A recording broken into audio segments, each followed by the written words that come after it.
Les nuits vous paraissent longues. Vous ressentez de la frustration, du stress, du mal à dormir. Vous êtes à bout.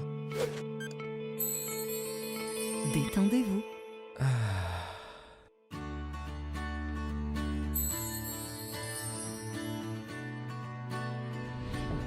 Réduction du temps d'endormissement, diminution des réveils nocturnes, relaxation. Une bonne nuit, ce n'est plus un rêve. Ce produit est un complément alimentaire sans dépendance disponible en pharmacie. N'hésitez pas à demander conseil à votre pharmacien. Mérinal, notre priorité, la qualité. Pour bien s'entendre, il faut bien s'écouter. Rendez-vous sur M, la petite radio du Grand Maghreb. Radio M, le café presse politique.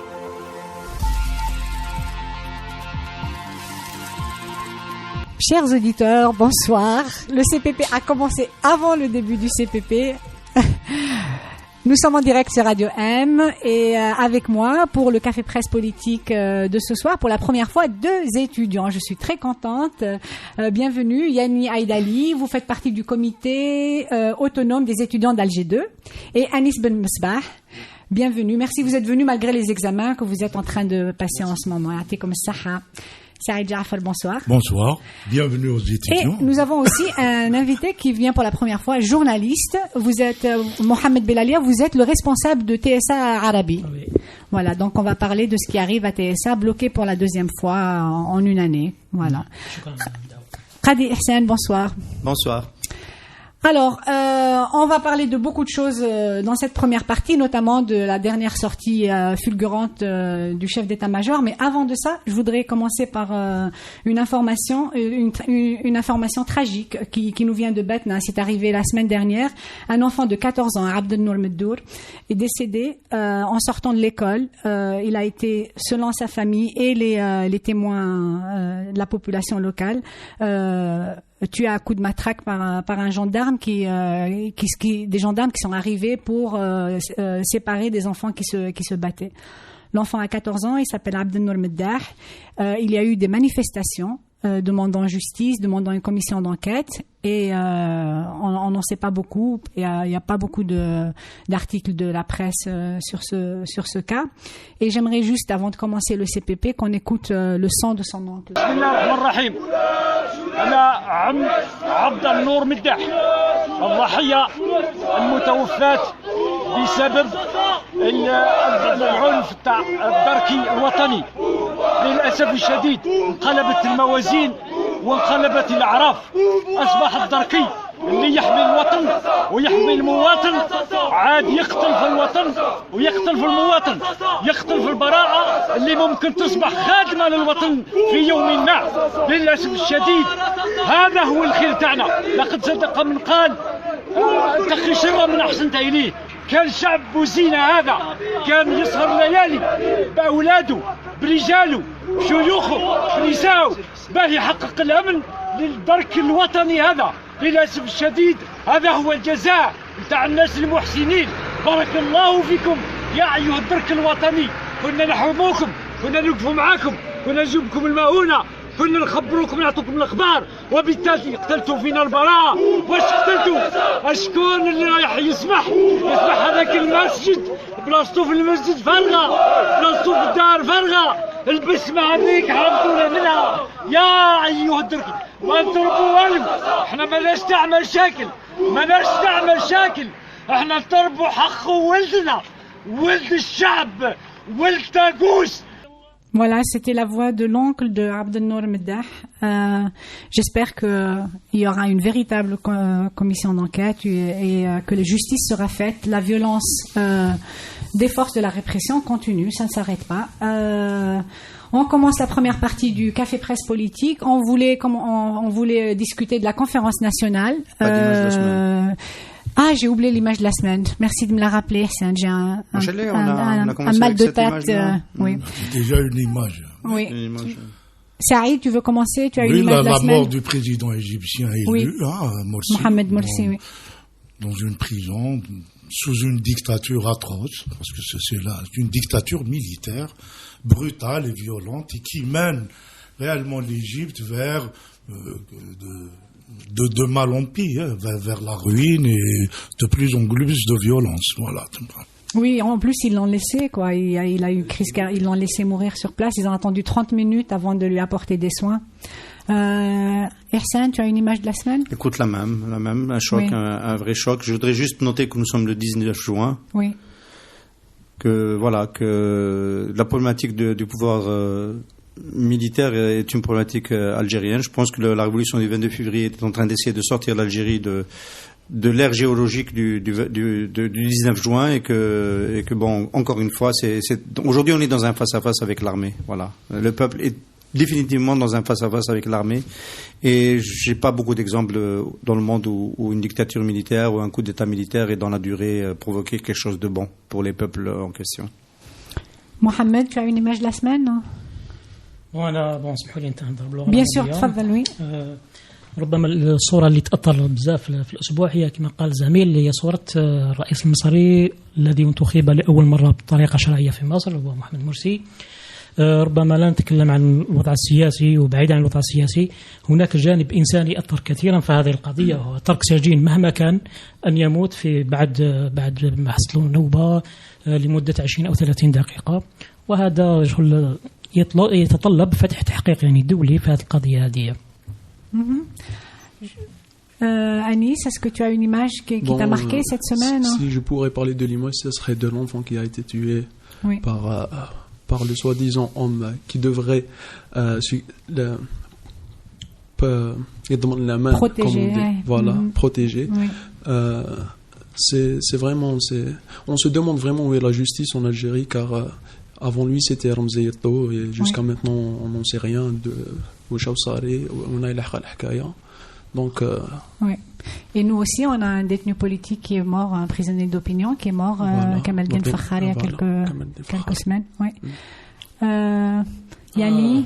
Alors, s'il devait y avoir une image, ça serait j'espère qu'il y a quelque chose de joyeux parce que tout le monde un peu plus qui donne un peu plus d'espoir. Oui. Il y a eu la marche du mardi, mais aussi il y a eu le vendredi passé qui est tombé avec le 14 juin. Donc il y a eu durant la manif, on a vu beaucoup de pancartes en référence justement au 14 juin et ça veut dire que les gens s'inscrivent dans cette lutte permanente pour l'émancipation du peuple algérien et ça donne beaucoup d'espoir, voilà.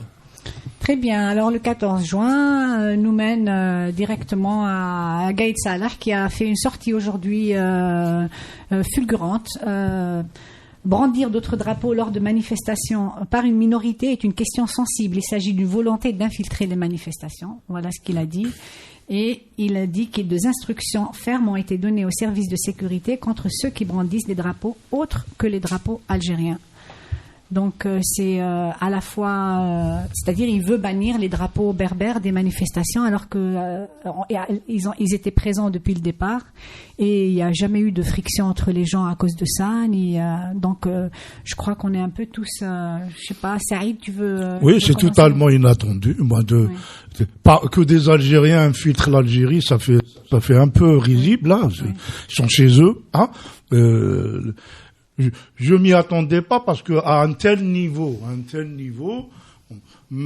Gaïd Salah est sur une démarche, on reste dans la Constitution, mais rentrer dans ces détails-là, la Naïma Salhi, me sidère un peu. Franchement, je m'y attendais pas et déjà les réactions, il ne fait que provoquer la colère, pas uniquement des berberophones, y compris des arabophones, parce que on est en train de se moquer de leur intelligence. C'est clairement une volonté de diviser le mouvement. Et en même temps, moi, je plains réellement les forces de sécurité à qui on donne ce genre d'instructions inapplicables, parce que ce vendredi, il y aura plus de drapeaux à Madir qu'avant. Voilà, j'ai envie de dire la yatena l'aql tacle, ça aide. Vraiment, c'est une réaction très sage. Il a réussi à désamorcer ma colère. C'est pour ça que j'ai commencé par lui. Tu as très bien fait, Continue. Parce que Ersan, tu veux passer ta... Bah, attends, non, mais c'est bon de rappeler un truc, parce que Abdelhamid Mahri, de temps en temps, quand il arrive, comme Rabbi Bezav, là, quand il arrive à des points où c'est choquant, il dit Rabbi Adir. Donc voilà, c'est vrai. C'est la bonne expression. C'est la bonne réponse.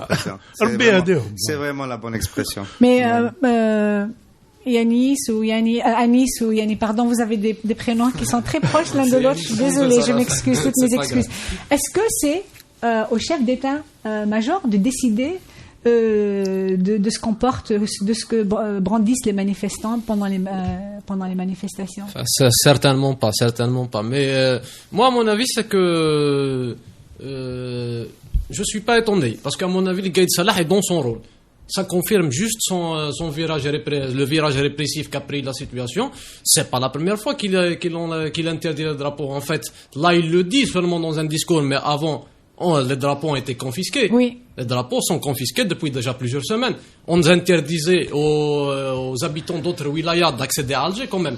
Donc la répression, c'est pas juste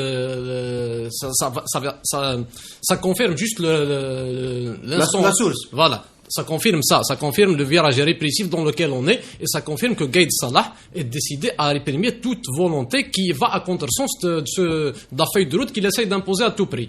Ça veut dire que c'est juste ça. Voilà, à mon avis, c'est ça. Et aussi, c'est aussi augmenter la provoque. C'est aussi, il y a de la provoque là-dedans. Ça veut dire, il compte peut-être sur un virage aussi violent le drapeau amazigh, c'est pas seulement la Kabylie, mais il y a beaucoup d'Algériens qui se reconnaissent dans ce drapeau. C'est un drapeau, et aussi, il symbolise un combat. Ça veut dire, c'est toutes ces années d'un combat démocratique et tout. Donc, ça peut être de la provoque. Il attend une réaction qui peut justifier sa répression, qui peut aller loin dans la répression. Voilà, c'est ça. Est-ce que c'est pas le signe c'est quand même inquiétant que les policiers vont se mettre à arracher les drapeaux amazigh aux manifestants? Mohamed. القضية هذه ربما الخطاب تاع قايد صالح اليوم بشغل كان عبارة عن تصريح جديد يعني في طريقته. نظن أنه أعتقد أنه الفترة هذه يجب على الجزائريين أن يبحثوا عما يوحدهم لا عما يفرقهم. الخطاب أو الكلمة لم تحدد ما هي نوع العلم أو الراية المستهدفة اللي هي الراية الأمازيغية. Il a parlé de minorité. لا ما قالش عالم أجنبي. لا مفروض لو كان يذكر كان يقول عالم أجنبي. هنا قال عالم تاع أقلية. Il a parlé de minorité qui infiltre. minorité. نعم هذا وش كنا احنا. Donc c'est pas les Palestiniens. Voilà. Il y aura des drapeaux palestiniens, j'en suis sûr aussi. Peut-être même des Soudanais, avec des drapeaux amazigh. Moi, je suis pour qu'on sort tous avec toutes sortes de drapeaux, et de drapeaux égyptiens, de drapeaux tunisiens, de drapeaux marocains, de drapeaux jordaniens, et pas seulement vénézuéliens, cubains, sud-africains. Ihsan, tu nous as pas encore, tu t'es calmé? T'as pas fini avec nos invités. Non, parce que je sais que tu étais en colère par rapport à ça, donc je voulais te donner le temps de te calmer aussi. Écoute, oui, enfin, on était sur un autre agenda. Bon, ça a dit qu'on s'attendait pas, mais quand on réfléchit un petit peu, le fin fond de l'affaire, quand on veut essayer de cerner un petit peu le personnage de Gaïd Salah. Ahmed Gaïd Salah, on l'a jamais réellement dit. Ce qui l'incarne le plus, c'est Tign-Tourin. Ahmed Gaïd Salah, l'opération Tign-Tourin, c'est lui qui l'a décidé. 100% de morts chez les preneurs d'otages, 100% de morts chez les otages. Et Gaïd Salah est en train de traiter le mouvement du 22 février comme il l'a traité Tign-Tourin. Sauf que c'est beaucoup plus compliqué, il n'a pas encore les moyens, il n'a pas encore identifié les preneurs d'otages réellement. Ce qui est sûr, c'est que c'est son élection qui est l'otage. C'est ce qu'il veut faire qui est otage. L'élection est otage. Donc il veut libérer l'élection présidentielle. En fait, il veut libérer le système. Voilà. De la prise d'otage du Hirak. Le Hirak a pris en otage, entre guillemets, le processus politique de renouvellement du système. Et si ça tenait qu'à lui, 100% de morts dans les deux camps. Il connaît rien d'autre que ça.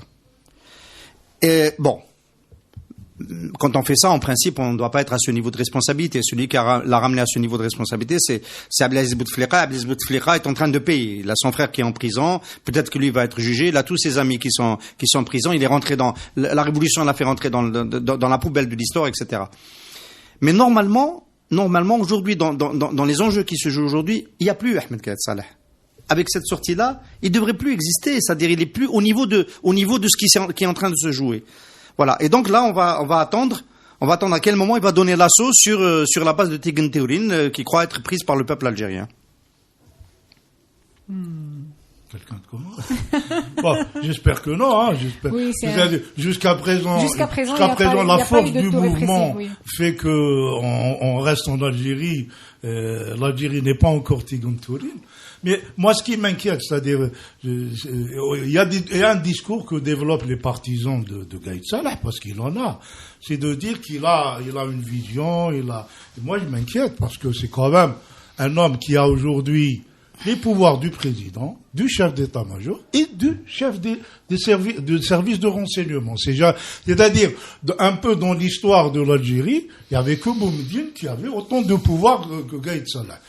Et ça, à mon avis, quand on a tant de pouvoir, on doit apprendre quand même un peu d'humilité. Vous avez quand même des millions d'Algériens qui sortent chaque semaine, hein, qui vous disent que ce que vous proposez ne marche pas, que réinitialiser le système et en éliminer quelques bugs à Al-Harrach ou à Blida, c'est pas ce que les gens demandent. C'est-à-dire, personne ne va pleurer Ahmedou Yahya, j'en suis sûr, mais en même temps, pour la population, pour le gros de la population, ce n'est pas ça le sujet.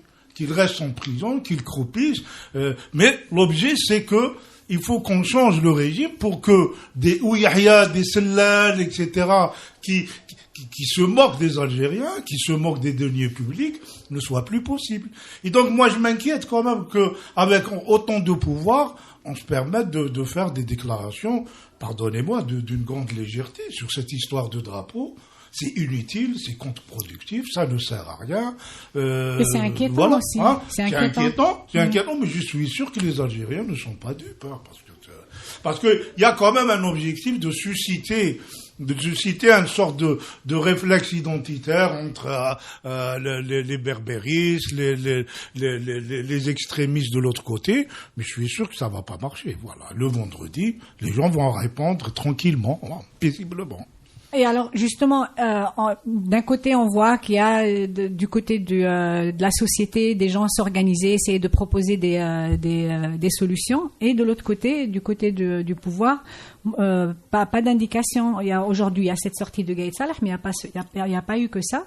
Il y a eu une dépêche APS qui a annoncé que le chef de l'État par intérim Ben Salah a reçu Bedoui, et qu'ils ont discuté du dialogue et de l'organisation des élections. Donc, qu'est-ce que ça vous inspire, vous les étudiants? Vous êtes dans la rue tous les mardis. À Nice, on t'a pas beaucoup entendu. Oui. Vraiment, on sent qu'ils s'en foutent du peuple. Oui. Et ils n'entendent pas le peuple. Le peuple veut quelque chose et lui, par exemple, il appelle au Hiwar, mais le Hiwar, il dit qu'on ndéro. C'est à mon goût, le peuple est en train de s'organiser, mais par exemple, le fait déjà d'essayer de casser le mouvement avec ce genre de qui m'a et tout, c'est une façon de casser le mouvement même par exemple au Canada, par exemple, je vais m'organiser dans ma commune. S'il y a un arabophone, un berbérophone, ça va créer un problème et donc ça va annuler l'organisation. Donc c'est des techniques je pense pour annuler, c'est presque un peu, je veux dire, ces gens-là, les gens demandent qu'ils partent depuis des mois maintenant, et c'est eux qui sont en train d'organiser la nouvelle élection. Bon, la réponse sur tout ça, de toute façon, elle a été claire depuis quelques semaines maintenant. Ça veut dire que le slogan ça a été c'est à l'ordre du jour depuis pratiquement 3 semaines. Ça veut dire que les gens ont compris que des élections en ce moment avec les mêmes personnages, avec les mêmes codes, les mêmes lois, la même constitution, c'est reconduire le même système. Ça veut dire, même si c'est pas Bedoui, même si c'est un autre, mais c'est des replâtrages, c'est pas, et les revendications sont un peu plus hautes que ça. Ça veut dire, beaucoup plus hautes que ça. Ça veut dire, les gens demandent une rupture totale avec, que ce soit ces personnages, mais que ce soit leur politique aussi, parce que ces personnages, c'est des porteurs aussi c'est des politiques qu'ont vécu les Algériens. C'est comme ça qu'ils sont vécus. Ihsan. Moi, j'ai envie de dire quelque chose sur le discours des gens qui sont supposés, qui sont une minorité, parce qu'ils sont une minorité, ils sont peut-être très actifs sur les réseaux sociaux, mais ils sont une très faible minorité dans le pays aujourd'hui, il faut bien le dire, qui soutiennent la feuille de route de Ahmed Gaïd Salah. Enfin, je précise que le plus souvent, c'était des partisans du 5e mandat. Absolument. C'est vraiment, c'est un peu à noter. Qui plaident la stabilité, disent l'Algérie, il faut revenir rapidement aux élections présidentielles, l'Algérie, etc. Alors, ces gens-là peuvent avoir un écho dans des espaces où il y a des gens qui sont pro-Hirak. J'en dirai un mot tout à l'heure pour la conférence nationale de la société civile, enfin, la première rencontre nationale des acteurs de la société civile. Il y a des gens qui sont inquiets, et je comprends leur inquiétude, qui disent, bon, si on reste trop longtemps, bon, l'économie, moi je suis inquiet. Pour le côté économique, ça commence à devenir inquiétant, mais je ne veux pas en faire porter la responsabilité au mouvement populaire. La responsabilité, encore une fois, c'est Ahmed Gaïd Salah qui empêche la transition. Elle n'est pas facile, la transition. Il suffit de la décider, d'aller discuter, et on trouvera la solution. C'est lui qui la bloque. Donc, il y a des gens qui disent que c'est la présidentielle qui permet d'eux. En fait, si on élit rapidement un président, il y a de fortes chances que ce soit un président d'opposition. Ahmed Gaïd Salah n'a pas de candidat. Même avec les, il y a des chances. On peut arriver il y a des chances et des risques du côté du système. Même s'il essaye de tricher, etc. Si on suppose que les Algériens jouent le jeu, parce que ce n'est pas le cas. Les Algériens, on n'arrivera pas à les convaincre d'aller voter. Donc c'est un scénario qu'on va envisager pour expliquer aux gens qui pensent ramener l'Algérie à la stabilité avec une élection présidentielle rapidement. Ils se trompent parce que l'élection présidentielle, on peut avoir une alternance, mais elle sera fragile parce que le système sera encore là. Donc si quelqu'un gagne au bout de 2 tours, quelqu'un de proche du Hirak qui gagne au bout de 2 tours, mais avec les institutions qui sont en place, avec cette constitution qui est toujours là, avec tout le système qui n'a pas assez bougé, on va rentrer dans une forme d'instabilité beaucoup plus violente, parce qu'elle sera institutionnalisée. Et on peut, là, parce que je voulais faire le lien avec ce qui est arrivé en Égypte, on peut se retrouver dans le scénario égyptien.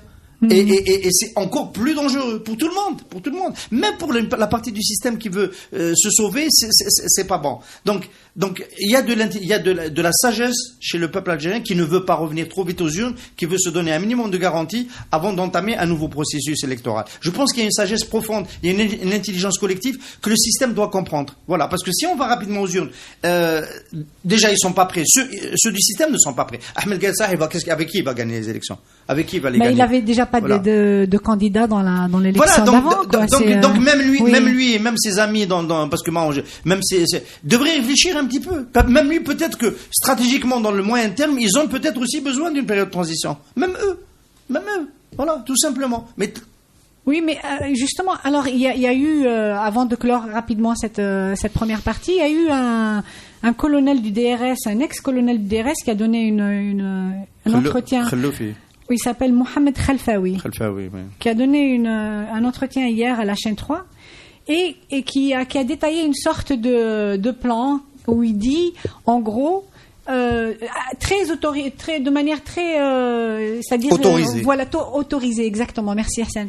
Il dit en gros, voilà, il faut enlever Bedoui parce que il est corrompu, il a des scandales, on n'en veut pas, et les gens ils ont raison. Il faut enlever le ministre de la Justice, le Premier ministre, il faut tous les limoger. Et on va ramener quelqu'un qui sera chef du gouvernement, qui sera aimé et accepté par la population. Et avec ça, on va aller à des élections, mais il faut absolument garder Ben Salah. Parce que Ben Salah, c'est la diplomatie algérienne, c'est le pays, c'est la préservation de la sécurité du pays. Et bon, c'est le ton de ce monsieur qui est un ex-colonel du DRS à la chaîne 3 que j'ai trouvé intéressant. Mais j'ai vu aussi qu'il y avait d'autres voix qui donnaient un peu le même schéma. Les télévisions sont dans ce schéma. Les télévisions offshore sont aux ordres. Hein. Il faut dire les choses. Elles ont un canevas. Est-ce que ça serait une solution viable, hein? Non. C'est-à-dire, pourquoi il dit ça? Parce que c'est quoi l'enjeu? Hassan parlait tout à l'heure de 19 juin. En fait, on peut même revenir à avant, mais 19 juin, c'est quoi? C'est l'armée qui prend le pouvoir et même après, c'est l'armée qui copte les présidents, c'est les services qui entretiennent les partis, les manipulent, etc. Ce dont il est question avec le Hirak, c'est de changer tout ça. Et quand ils veulent dire Ben Salah, c'est qu'en réalité, ceux qui détiennent les jeux veulent rester toujours à l'ombre. Alors que l'enjeu aujourd'hui, très clairement, le Hirak demande à discuter avec Gaïd Salah directement. C'est pas Gaïd Salah, qu'est-ce qu'il dit? Non, l'armée ne va pas discuter avec vous, allez discuter avec Ben Salah. Ça veut dire que tout est faussé. C'est-à-dire on continue à jouer le jeu de cache-cache d'un système qui copte, mais qui reste derrière. Et le Hirak pose le problème aujourd'hui de fond. On revient à la souveraineté populaire. Et ce n'est plus à l'armée de coopter les présidents, c'est-à-dire la population d'élire les présidents et dans des conditions sérieuses. Hein. Et pas uniquement que le président, changer aussi les pouvoirs du président. Nous avons un monarque absolu. La constitution algérienne que Gaïd Salah présente comme étant celle les Algériens n'ont jamais voté pour la constitution. Il y a eu des votes dans le cadre du système. C'est-à-dire, même quand ils ont changé des choses importantes, ils ont utilisé le Parlement, etc. Donc, on n'est pas dans ça. Voilà. L'enjeu est réel. C'est vraiment, aujourd'hui, on a la population et l'armée. Le système, il s'est effondré. C'est-à-dire, moralement, éthiquement, politiquement, il n'y a plus rien. Il y a aujourd'hui la population et l'armée. Et continuer à faire la fiction de dire qu'on va parler avec Ben Salah, celui qui est avec le Bouteflika depuis même avant que Bouteflika ne vienne. C'est pas sérieux, voilà. Donc, et pour les étudiants, vous, cette solution proposée par les voies autorisées du régime, qu'est-ce que vous en pensez? Bon, je suis tout à fait d'accord avec vous, car Bedoui, c'est pas le problème. C'est pas un problème de personne. C'est un problème à mon avis, c'est un problème vraiment d'une constitution qui a donné toute salahiyat, par exemple le président, par exemple le système. Alors que Chab, il a été mis à l'écart. On n'a jamais demandé l'avis au peuple. Quand on parle de l'armée, quand on parle aux pros de l'armée, généralement la première question qui vient, avant le Hirak, on dit qu'il y avait Bouteflika, on pouvait rien faire, alors qu'en vrai c'était un pacte qu'avait fait le système avec l'armée, fait Dhar Shab. Shab, il a toujours été mis de côté, donc Bedoui ou pas Bedoui, c'est pas ça le problème. Il faut vraiment tout changer. Mohamed. وانا واش نشوف انه هذا الطرح اللي طرحه خلفاوي هالايامات هو مطروح بقوه ماشي خلفاوي كاين محللين بزاف اللي طرحوه وانه بقاء بن صالح على اساس انه يمثل فقط دبلوماسيه ورحيل حكومه بدوي وبعض توقعها السمانه هذه ولا السمانه الجايه لكن هذا الطرح هذا راح يخلينا ندوروا في حلقه مفرغه وعلاش لانه ملايين الجزائريين من 22 الى يومنا هذا 4 شهور كاملين هم يطالبوا برحيل كل عصابه باءات يعني مطالب شرعيه معروفه يعني كل الفعاليات كل المبادرات أيضا تطالب برحيل بدوي وبن صالح. هذا الحوار اللي راح يحضروا له أو الانتخابات اللي راح يحضروا لها مع من راح تكون وكيف الآليات اللي حتكون. احنا نشوفوا الآن باريزومبل اسمه بدوي يستقبل بن صالح يستقبل بدوي السمانة هذه اليوم والسمانة اللي فاتت أيضا استقبلوه من أجل تنظيم الحوار. في الوقت اللي كل الفعاليات كل الأحزاب السياسية وكل الحراك يرفض الاثنين معا يعني هنا راح ندخلوا في حلقة مفرغة لتخلي الشعب الجزائري ومشاركين في الحراك رايحين يزيدوا يتعبوا أكثر وراح الأزمة تزيد طول أكثر. D'accord, Ihsan, tu voulais... Écoute, على عكس العادة, je vais dire quelque chose qui est plus modéré que ce que je viens de dire.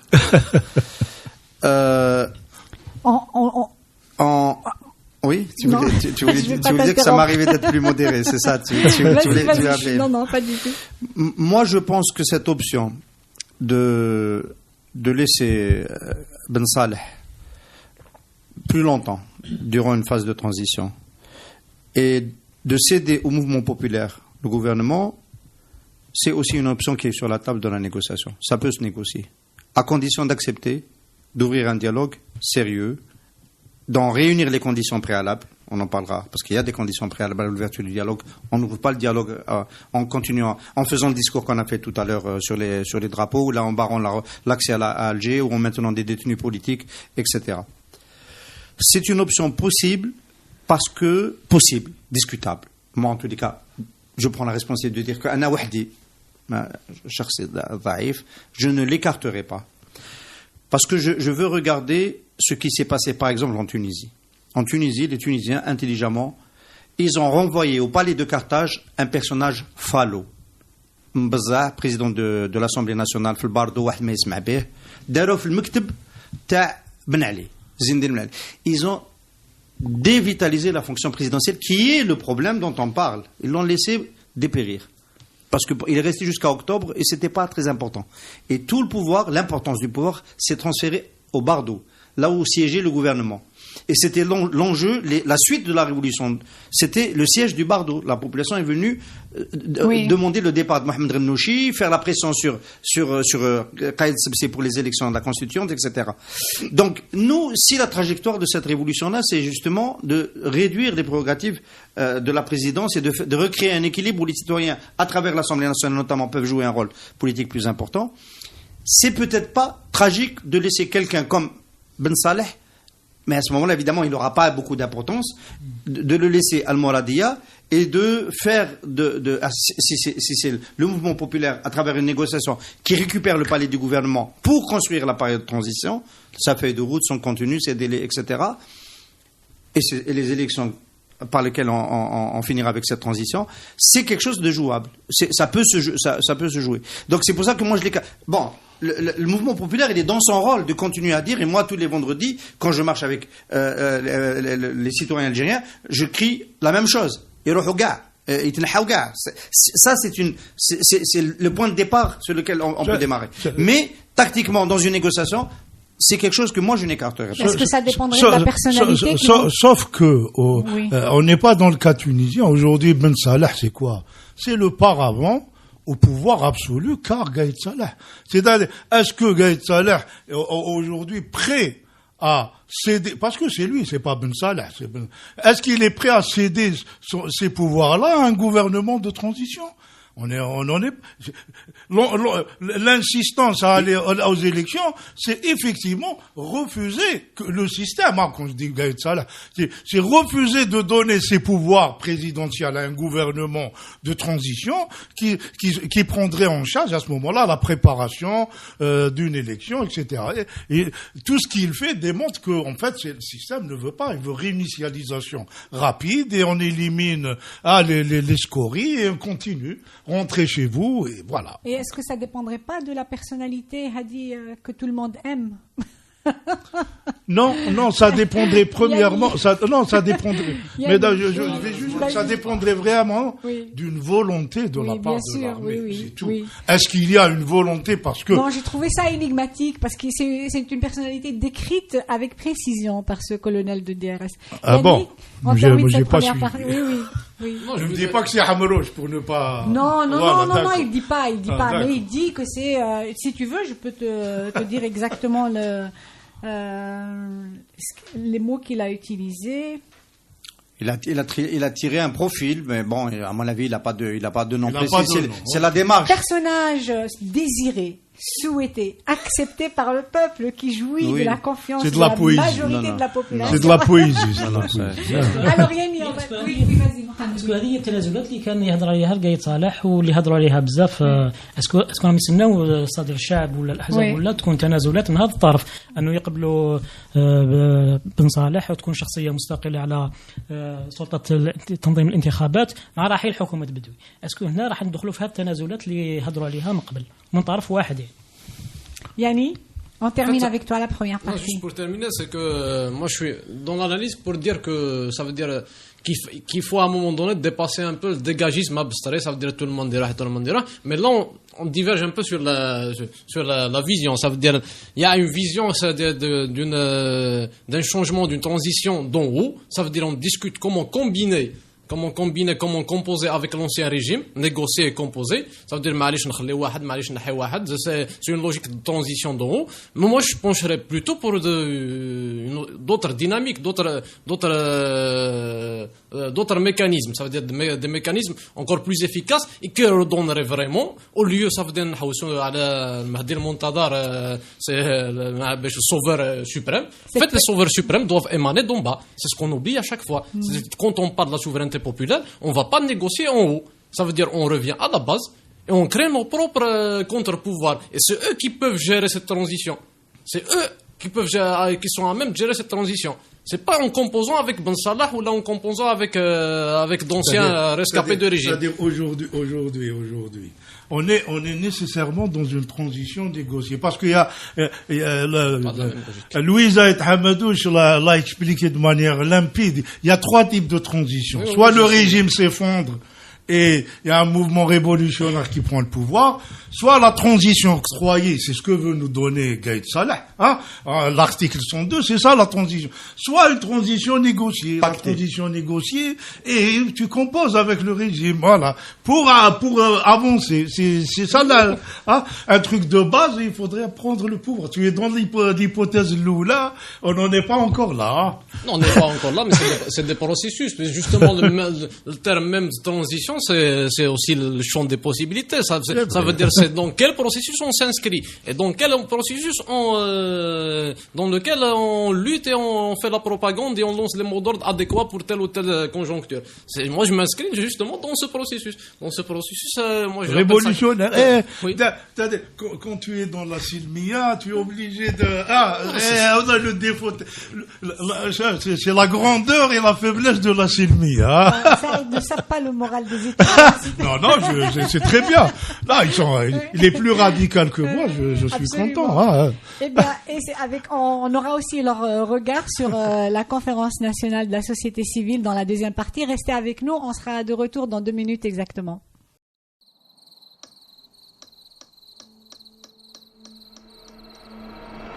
Les nuits vous paraissent longues, vous ressentez de la frustration, du stress, du mal à dormir, vous êtes à bout. Détendez-vous.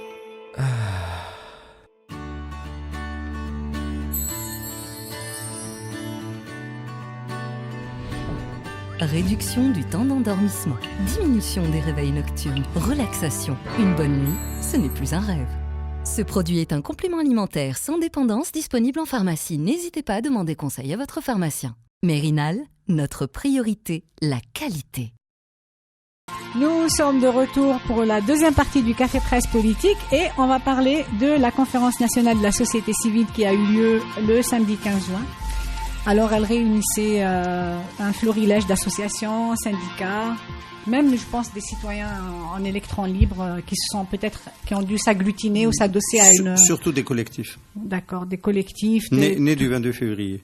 D'accord. Alors justement, Qadi Ihsan, toi tu es journaliste, mais tu es aussi une cheville ouvrière de cette conférence nationale. Donc je vais te poser pour moi la première question. Personnellement, je trouve qu'il y a une grosse ambivalence sur les conditions nécessaires au dialogue, c'est-à-dire respect des libertés individuelles, libération des prisonniers politiques, la fin des arrestations pendant les manifestations, la fin des violences policières, l'arrêt de Alger sous siège à chaque fois qu'il y a une manifestation. On voit pas ça dans la plateforme. Pourquoi ? Alors, dans la plateforme, pourquoi ? Parce que, tout ça, je commence par dire que tout ça est dans la déclaration finale lue à la fin de la... Donc, tout ce que tu as cité mot à mot est dans la déclaration finale. Ce n'est pas dans la plateforme. C'est une déclaration finale qui n'a pas été publiée, Ihsan. Donc, ce qui a été publié, largement publié, c'est... En arabe, elle a été publiée nulle part. En arabe, elle a été publiée. Elle a été lue. Elle a été écrite en arabe, mais elle n'a pas été publiée. Si, elle a été publiée. Elle est sur le site Facebook. Elle est sur la page Facebook de l'initiative, et tout le monde peut aller la consulter. La déclaration finale, elle est publiée. Non, mais ce qui a été distribué à la presse, largement donc diffusé auprès de l'opinion publique, c'est la plateforme. Oui, il y a deux moments importants. La plateforme, c'est un document sur lequel les initiateurs de cette première rencontre nationale des acteurs de la société civile, je préfère l'appeler plutôt comme ça, ont travaillé pendant 1 mois. Et ça a travaillé sur des catégories plus intemporelles, moins liées à l'évocation on aurait pu citer la mort de militants en détention, etc., si on va dans le détail. Donc, à la fin... C'est d'ailleurs le dernier paragraphe qui rappelle les conditions qui précèdent le dialogue et qui disent que pour qu'il y ait un dialogue sérieux, il faut établir les conditions, et ensuite des conditions qui respectent les libertés publiques, les libertés individuelles, et ainsi de suite. Et donc l'égalité entre tous les citoyens. Ce qui n'a pas été écrit aussi dans la plateforme, il a été écrit après. Donc c'est pour ça que les conditions du dialogue ont été évoquées en termes de principes généraux et pas en termes de mesures précises c'est peut-être une faiblesse, je peux te l'accorder, parce que cette plateforme est le résultat d'une négociation. C'est peut-être une faiblesse qui, de mon point de vue, est corrigée par la déclaration finale qui, elle, précise les préalables au dialogue. D'accord. Donc, pour la conférence nationale de toutes ces organisations de la société civile, tout le monde est d'accord, les libertés publiques, on arrête les arrestations, on libère les détenus politiques.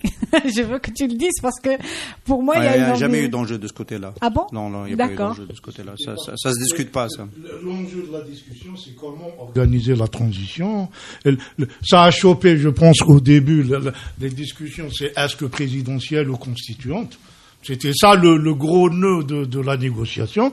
Je crois qu'ils ont résolu ça en ne parlant ni de l'un ni de l'autre. Voilà. On trouvait un consensus. Parler sur de quoi les gens sont d'accord et laisser les divergences de côté. Voilà. D'accord. Et donc, moi, je voudrais avoir l'avis des étudiants. Vous avez votre comité autonome, vous vous réunissez avec d'autres étudiants. Pourquoi? Alors, à qui je pose la question? À vous ou à Ihsan? Pourquoi est-ce que les étudiants, on vous a beaucoup reproché ça un peu, je crois, sur les réseaux sociaux, ne faisaient pas partie de cette conférence nationale?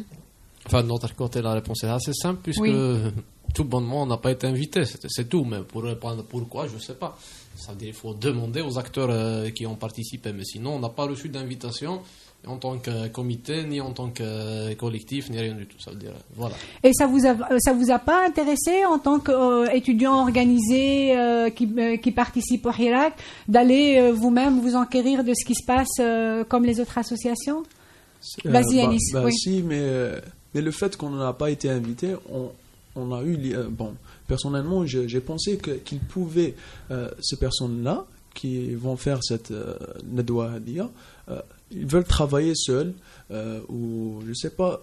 le fait de ne pas inviter les étudiants et ne pas les appeler, c'est les mettre à l'écart. Donc, personnellement, j'ai peur de plonger dans quelque chose où je ne connais personne, ni même les intentions de ceux qui veulent faire cette Nadwa. Voilà. D'accord. Alors, c'est vraiment intéressant ce que vous dites parce que... il y a des collectifs qui sont allés sans être invités et qui ont été acceptés. C'est-à-dire, c'est une question... En fait, c'est vrai que, à mon avis, les initiateurs ont dû lancer des appels généraux à ceux qui veulent y venir. Mais il y a des collectifs qui sont allés d'eux-mêmes. Hein, donc, oui. Non, si je peux placer un commentaire. Bien sûr, oui. Moi, je trouve ça assez bizarre. Hein. En tout cas, de ma part, je trouve ça assez bizarre que ça veut dire des collectifs, des comités autonomes qui ont germé depuis maintenant. Ça veut dire que c'est le secteur pratiquement le plus organisé en termes qui participe dans le Hirak. D'ailleurs, l'université est devenue un peu, ça veut dire une direction par défaut au mouvement. Ça veut dire tout le monde attend les mardis pour voir les étudiants et tout. Moi qui ai été en contact, ça veut dire qu'il a été en contact permanent, ça veut dire avec des participants, même des initiateurs à la rencontre de la société civile. Donc moi j'ai suivi les rencontres préliminaires, je n'ai pas été, mais je savais, j'étais en contact avec eux. Et à aucun moment on m'a dit c'était ouvert ou que les étudiants pouvaient... Mais encore plus bizarre que ça veut dire, moi, si c'était un cas spécifique aux étudiants, d'accord, peut-être que c'est l'oubli, mais ça veut dire, on remarque aussi l'absence des collectifs femmes qui ont germé un peu partout. Moi, je peux en compter au moins 5 collectifs femmes. Qui ont germé depuis le soulèvement populaire, tu veux dire? Oui, intéressant. Depuis le 22, même avant le 22. On a, comme celui de Béjaï qui existe avant le 22. Oui. Tu as celui d'Aoukas qui existe, qui a été créé pendant le 22. Tu as 2 collectifs sur Adjé qui ont été créés pendant le 22. Il y a des dynamiques comme ça qui ont germé pendant le mouvement. Je trouve que c'est bizarre. Et d'un autre côté, moi j'ai remarqué aussi la présence d'autres collectifs. Et qui n'ont aucune représentativité, qu'on ne les a pas vus. Moi, je dirais pratiquement des collectifs fantoches. Des collectifs fantoches qui ont participé à cette rencontre, alors que des collectifs qui étaient en plein dedans dans le Hirak n'ont pas été... Alors qu'en discutant avec certains d'ailleurs de la dynamique, d'un collectif de la dynamique, ils me disaient clairement qu'ils jouaient le rôle de médiateur. Et ils essayaient de regrouper tout le monde. Qui jouait le rôle de médiateur? Le collectif dont fait partie notamment l'ADDH. D'accord. De médiateur entre le Hirak et le pouvoir ou de médiateur Non, le médiateur entre les différents acteurs du Hirak. Ça veut dire tous les partis politiques, les associations, les collectifs, Donc on s'attend d'un médiateur à ce qu'il contacte tout le monde. Et donc, est-ce que... je vais poser la question à Ihsan pour savoir pourquoi il n'y a pas eu cette démarche d'essayer d'intégrer les étudiants de manière un peu plus volontariste. Mais est-ce que ça vous aurait intéressé de participer à cette plateforme? Quel regard vous portez sur les fruits de les travaux de cette conférence nationale et sur le résultat? Le fait qu'ils aient réussi, par exemple, à avoir des gens qui sont d'obédience politique et idéologique complètement différentes, se réunir ensemble, débattre ensemble pendant toute une journée et arriver tous ensemble à s'accorder sur quelque chose, à montrer, à discuter avec d'autres partis de la société et des partis politiques. Qu'est-ce que vous en pensez de ça? C'est bien déjà de faire des rencontres comme ça. On est les premiers à encourager ce genre d'initiative. Mais le problème, c'est que est-ce qu'ils ont pu arriver à représenter vraiment le peuple et à représenter leurs revendications? Le fait déjà de se rencontrer et parler et essayer de trouver des solutions, qui vont être perçues par le peuple comme parachuté. Le peuple n'a pas vraiment dit ce qu'il veut dans cette réunion. Et donc, c'est ce que je trouve, moi, si je peux critiquer cette rencontre, bien sûr, tu peux la critiquer, tu es là pour ça. Alors, tu penses que c'est en deçà des revendications du Hirak, est-ce que les résultats de la conférence nationale, c'est ça? Normalement, un étudiant trouve que c'est peu, c'est normal. Hein. Oui. Un étudiant est nécessairement plus radical que... Non, voilà. Non, mais moi, c'est-à-dire, cette rencontre n'avait pas la prétention de dire qu'elle représente le peuple. C'est des organisations qui se sont rencontrées, qui ont proposé quelque chose, qui ont négocié entre elles, parce que, comme elle disait Daïra, c'est très souvent des trajectoires différentes, des opinions différentes. Et ça a créé un consensus sur une sorte de plateforme, de solution, de sortie. Mais ils prétendent pas représenter le peuple. Ce serait énorme. Par contre, moi, ce que j'ai trouvé malheureux, c'est il y avait des attaques de mauvaise foi contre cette. Oui, non, laisse-moi terminer. Je vais pas attaquer personne. Non, c'est pas eux. Je dis, moi, ils vont me permettre de partir en retraite tranquillement. Tu vois. Non, il y a une attaque de mauvaise foi parce que c'est quand même dans cet aéropage de gens qui étaient présents. C'est le capital militant que nous avons eu depuis un quart de siècle. En termes d'individus, d'organisations, c'est ce que nous avons. C'est ce capital militant fait de syndicats, d'associations, etc., qui s'est battu sous la dictature de Bouteflika, sous le régime de la police politique, et qui ont fait ce sont ces gens-là, avec leurs limites, etc., mais qui quand même constitue notre capital militant. Le souhait qu'il y ait un dépassement, que de nouveaux militants émergent, que de nouvelles associations émergent, on le partage tout. Mais c'est pas la peine de jeter la pierre à ces gens-là, quand même, qui ont travaillé, qui ont fait ce qu'ils ont pu. Voilà. Moi, je trouve un peu excessif les attaques dont ils ont fait l'objet. Voilà. Alors, justement, parmi les critiques, l'absence des étudiants et le fait aussi qu'il y ait des associations de femmes qui se sont retirées avant la conférence nationale, ça a donné justement cette image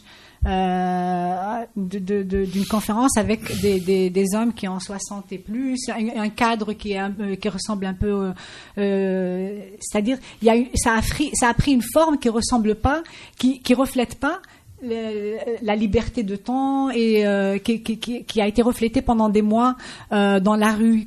Peut-être qu'il y a je peux te l'accorder sur la forme. Peut-être qu'on n'a pas fait suffisamment attention pour que la forme corresponde un peu plus à ce qu'était le contenu, parce que le contenu, moi je suis plus porté sur ce qui est la plateforme.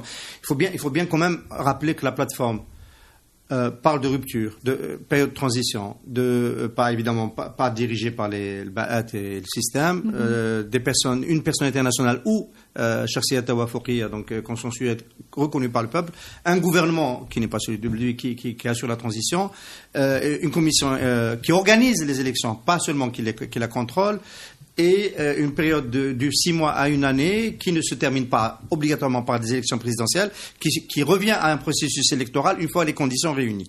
Et tout cela doit être le résultat d'une négociation, d'un dialogue couronné par une conférence nationale. Le mot souverain, on peut faire cette critique, n'a pas été ajouté.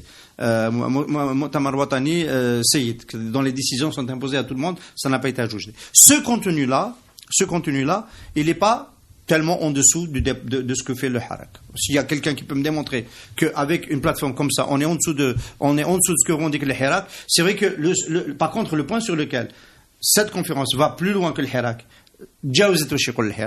c'est le dialogue. C'est vrai qu'elle a pris sa responsabilité pour dire il faut dialoguer pour arriver à ça. Si dans la rue les gens continuent à dire on ne dialogue pas avec le système, c'est vrai que là, et ça je pense que c'est de la responsabilité à ce capital militant dont tu as parlé Saïd, de dire à un moment donné, sur ces conditions-là, pour cet objectif-là, nous sommes prêts à essayer d'organiser les conditions du dialogue, sachant que nous ne sommes pas tous les acteurs du dialogue. Je réponds quand même aux exclusions. J'allais te dire oui.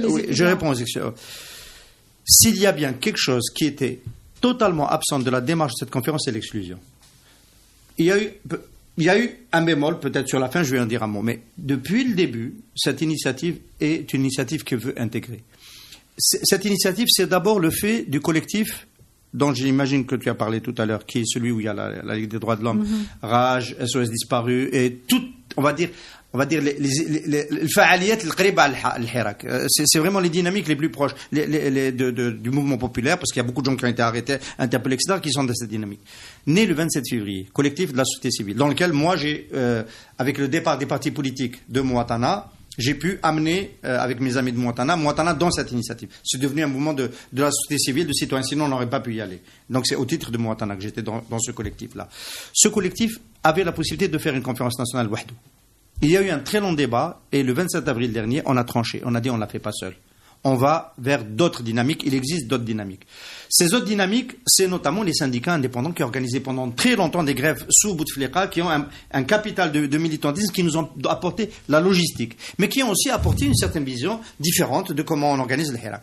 Les autres dynamiques, c'est aussi le forum civil où il y a plein d'associations sociales. Il y en a quelques-unes qui ont bénéficié de subsides de l'État pendant quelques moments et qui sont à la feuille de route. Il y a eu de tout. Et il y a eu toujours la volonté d'intégrer plus. Oui. Il y a toujours les étudiants, il y a eu un problème avec les étudiants. Beaucoup de collectifs sont passés. C'était toujours ouvert. Le collectif de la société civile pour le changement, pour la transition démocratique a toujours été ouvert.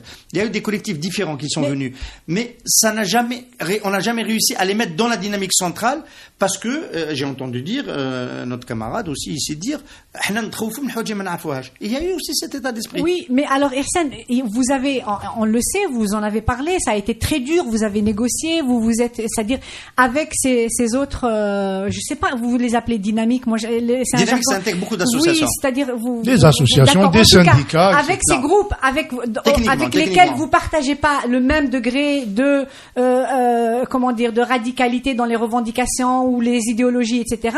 Vous avez été très très loin. Pourquoi vous n'avez pas fait le même effort pour intégrer, convaincre les étudiants qui sont vraiment la force formidable de moi je trouve que j'arrive pas à comprendre ça. J'arrive pas à le comprendre. Techniquement. Même si peut-être que Huma ils ont pas l'expérience que vous avez une expérience de militantisme, d'activisme pourquoi vous êtes pas allé les chercher? Je vais te dire, on a été, et ça aurait donné une forme, un visage complètement différent à cette il y a eu jusqu'à la réunion 4 de préparation, par exemple, des représentants du collectif d'Alger Est et d'Alger Centre sont arrivés et elles ont demandé, il y a eu notamment 3 filles déléguées, j'imagine, qui ont parlé au nom du collectif. La règle, c'est quand même pour être dans la conférence globale, d'être dans une des dynamiques organisatrices, c'est-à-dire c'est organisé par palier. Il faut être dans une dynamique pour être dans la conférence nationale, dans une des dynamiques. Mais avec les étudiants, on était prêt à accueillir les étudiants directement, sans qu'ils passent par une des dynamiques. Sauf qu'à la fin,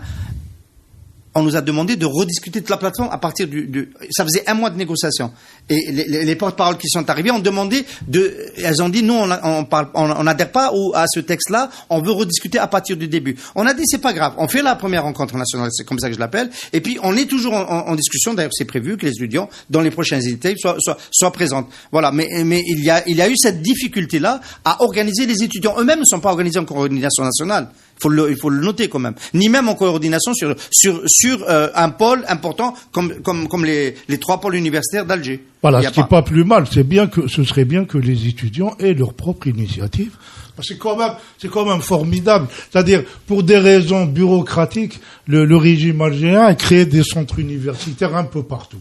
C'est très discutable d'ailleurs comme démarche, mais ça veut dire que on a des étudiants partout. Ce serait bien qu'ils organisent eux-mêmes une sorte d'initiative nationale. Voilà, c'est une idée qu'on vous lance. Maintenant, juste pour terminer, maintenant je te concède que dans l'ensemble de tous ceux qui ont organisé la conférence nationale, il y avait peut-être des partis plus conservatrices qui voyaient d'un bon œil que les étudiants ne rejoignent pas. Parce que nous, on se battait pour ne pas mettre... Nous, on se battait... Attendez, on est parti de loin. Moi, je ne veux pas refaire l'histoire de la négociation, elle est compliquée. Oui, mais les étudiants auraient été des alliés pour le collectif Tana. Mais ils auraient été des alliés parce qu'ils auraient été plus radicaux que l'opposition. Le problème n'est pas là. C'est pour dire qu'on ne peut pas nous faire... Le problème, c'est qu'eux-mêmes ne sont pas... Bah non, c'est pas le son de cloche c'est mélangé, hein. Donc, Yanni, Alice, vous êtes invités à dire votre opinion sur ce que Kadir Sen et Saïd Jaafar viennent de dire. Il faut le vouloir aussi. Il faut vouloir y être aussi, hein. Yanni, oui. Il ne s'agit pas de diaboliser l'initiative. Loin de là. Il ne s'agit pas ni de diaboliser, ni de critiquer pour critiquer. Il s'agit de dire, déjà c'est un principe démocratique, tout le monde a le droit de se réunir, tout le monde a le droit de débattre, qu'il soit représentatif, pas représentatif, ça c'est un autre débat. Mais tout le monde a le droit de débattre. Ça c'est dans la forme, je suis pas en train de diaboliser la rencontre. Mais ensuite, je voudrais revenir sur certains détails. C'est un détail qui pour moi c'est des principes fondamentaux.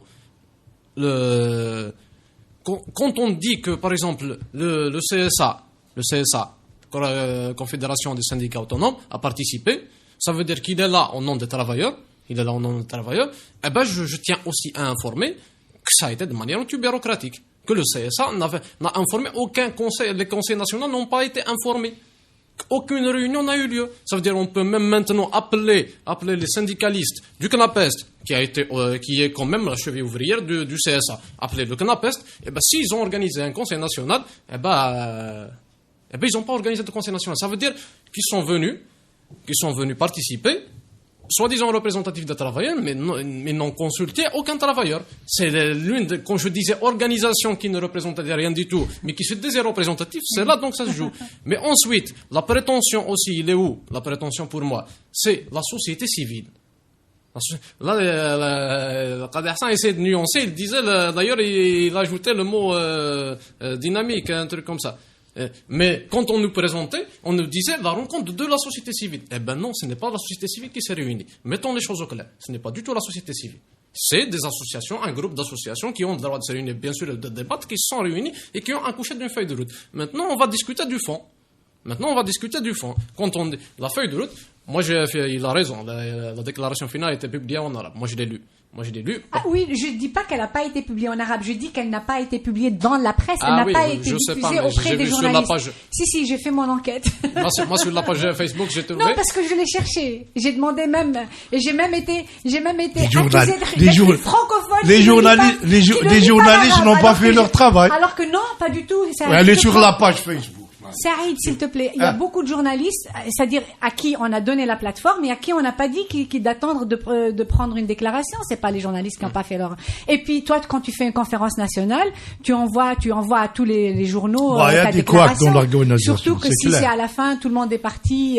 Donc oui, Yanni. Non, je veux dire juste pour revenir au contenu. Moi, par exemple, ce que j'ai trouvé sur la déclaration, c'est que par rapport aux libertés démocratiques, par exemple.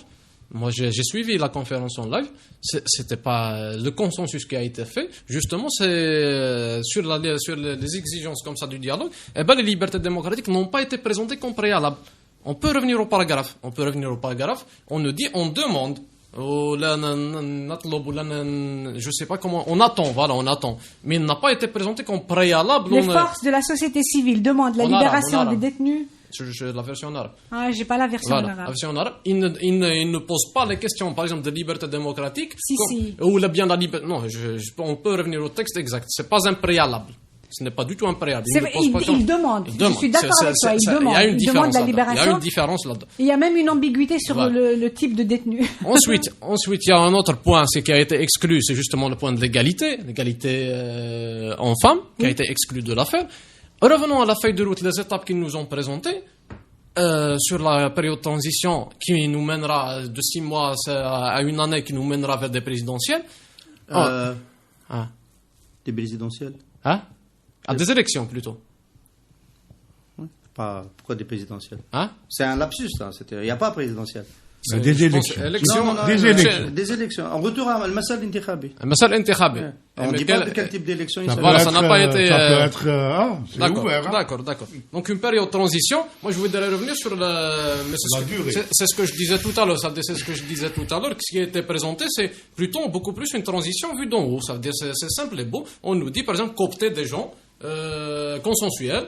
C'est un peu le terme traditionnel, ça veut dire consensuel, sage, comment dire, c'est le terme utilisé traditionnellement, mais moi je me demande qui a décidé qu'ils sont sages, qui a décidé qu'ils sont consensuels, s'ils ne sont pas votés, s'ils ne sont pas élus, s'ils n'émanent pas des structures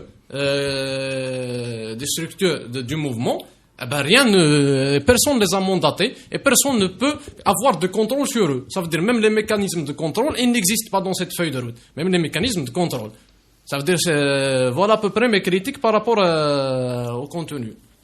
Mohamed, on t'a pas beaucoup entendu sur la conférence. Je suis désolé. Oui. حاجة مؤكدة أنه نظام بوتفليقة ميع بشكل كبير الطبقة السياسية والممارسة السياسية وحتى المجتمع المدني. خلق أحزاب، خلق جمعيات على المقاس، خون جميع فعاليات المجتمع المدني أو أحزاب معارضة وما إلى ذلك. دونك إعادة جمع هذه الفعاليات في لقاء ماهوش حاجة سهلة. وباش في أول لقاء ولا في ثاني لقاء تجمع كل أطياف المجتمع ماشي حاجة سهلة. أنا الحاجة الإيجابية اللي نشوفها في هذه اللقاءات الأولية أنه قدر يجمع بزاف من المجتمع المدني، من الأحزاب السياسية، قدر يجمعهم في طاولة واحدة ويتفقوا رغم اختلافات المواقف تاعهم، الرأي تاعهم، قدروا أنه يتفقوا على مجموعة من الإجراءات ومن القرارات. ونظن بلي كاين لقاءات أخرى راح تكون. بالنسبة للطلبة بالفعل يعني طلبهم أساس الحراك، نحبوا ولا نكره. وجودهم في كل المبادرات سواء في فعاليات المجتمع المدني ولا في الندوة الوطنية على الأحزاب السياسية شيء إيجابي. إلا أنه هناك مشكلة نظن اللي طلبة يعرفوها، أنه في قضية التمثيل كاين مشكل كبير. أنك لما تجيب طالبين من بوزريعة أو طالبين من جامعة بجاية أو من جامعة الجلفة ماهوش هما اللي راح يمثلوا كامل الحراك. هنا أنا عندي ممكن سؤال للطلبة، هل يمكن يعني خلق ممثلين لكل تنسيقية أو خلق ممثلين لكل طلبة اللي يكونوا يمثلوا الحراك، مثل الطلبة ويمثلوا الحراك ويقدروا يشاركوا في كامل المبادرات، وربما حتى الحوار إذا كان حوار مع السلطة أو مع الجيش أو يعني هذه النقطة مهمة جدا. C'est-à-dire depuis que le mouvement a commencé, on s'est toujours posé la question, les modalités d'organisation.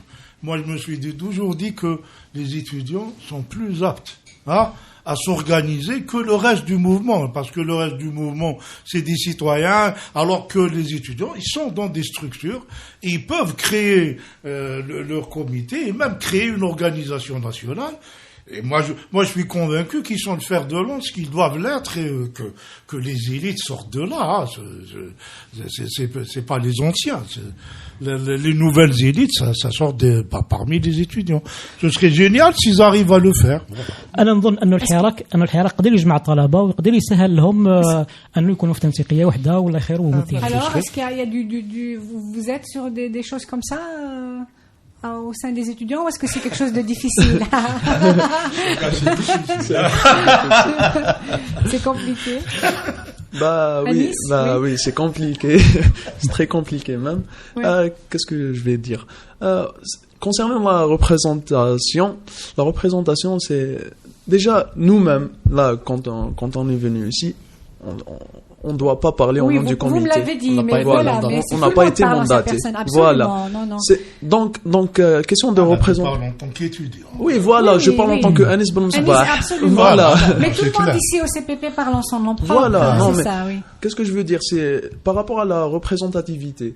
Nous, chaque décision qu'on prend, on revient vers l'Assemblée Générale. On parle avec tous les étudiants pour prendre une décision. Donc, on ne peut pas partir à faire une conférence nationale ou je ne sais pas quoi et parler à notre nom ou prendre des décisions au lieu des étudiants. On doit toujours leur demander qu'est-ce qu'ils pensent. Et peut-être que vous allez... Est-ce que vous prévoyez... il faut bien un moment où on délègue. C'est ça le principe de l'organisation. C'est vrai qu'il y a une assemblée générale, c'est de la démocratie, mais en même temps, quand on désigne des dirigeants, on leur donne une marge de négociation et d'initiative. Sinon, ça devient ingéniable.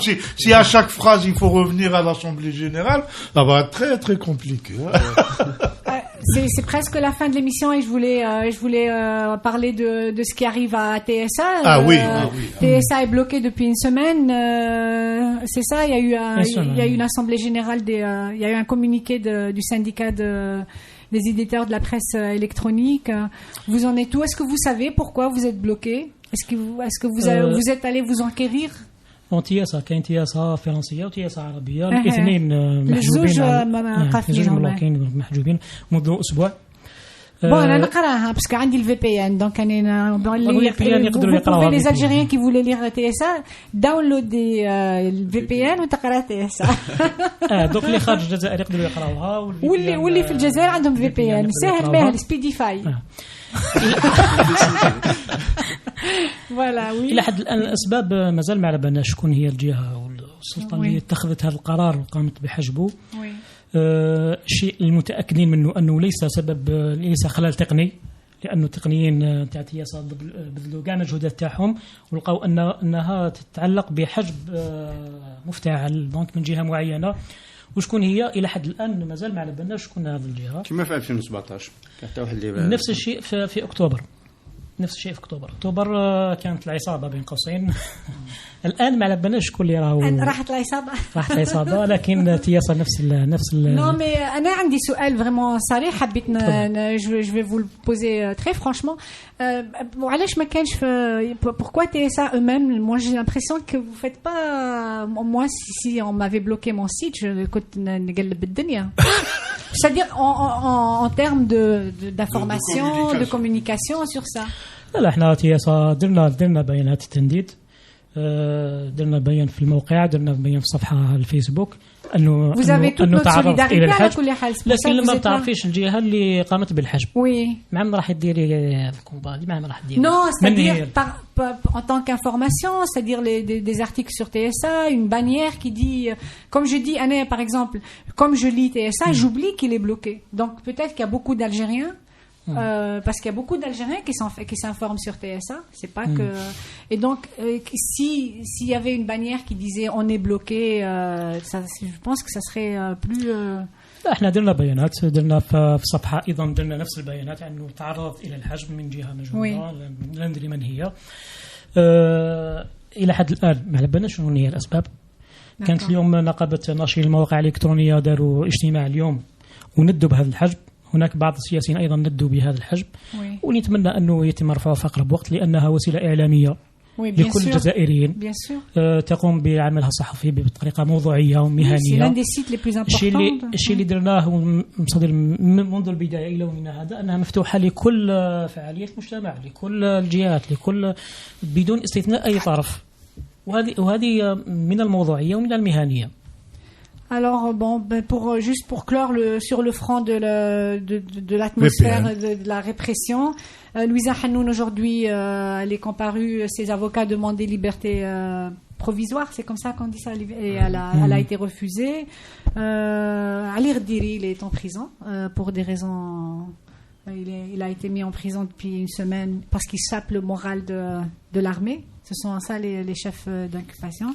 Général Ben Hadid, son avocat, a lancé une alerte aujourd'hui sur le Liberté en disant que son état de santé est très très très mauvais. Il a subi une deuxième opération et il n'est pas du tout bien pris en charge. Donc voilà, l'état des... Point commun entre les trois personnes. Oui.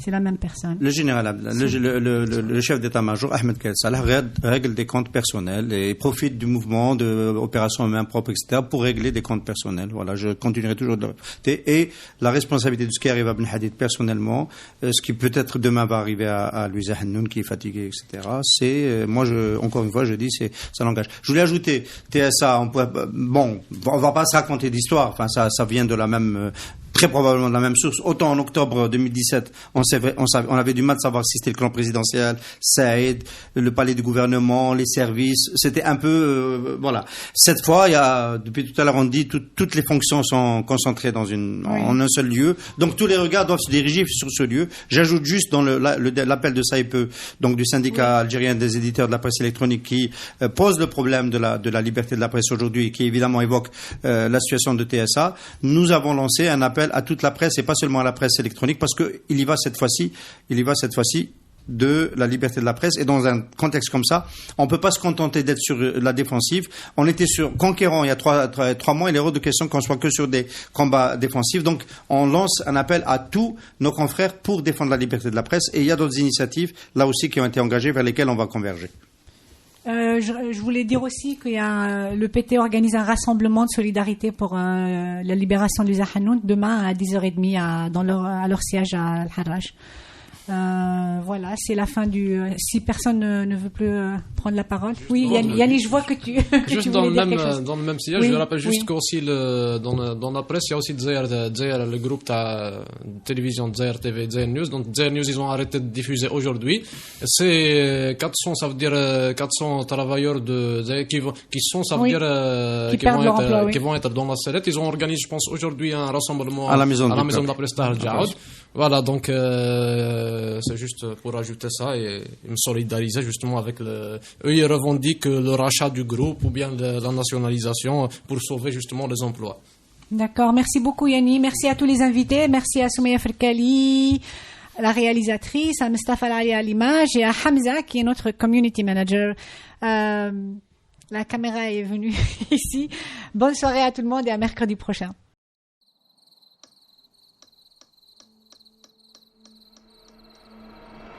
Les nuits vous paraissent longues, vous ressentez de la frustration, du stress, du mal à dormir, vous êtes à bout. Détendez-vous.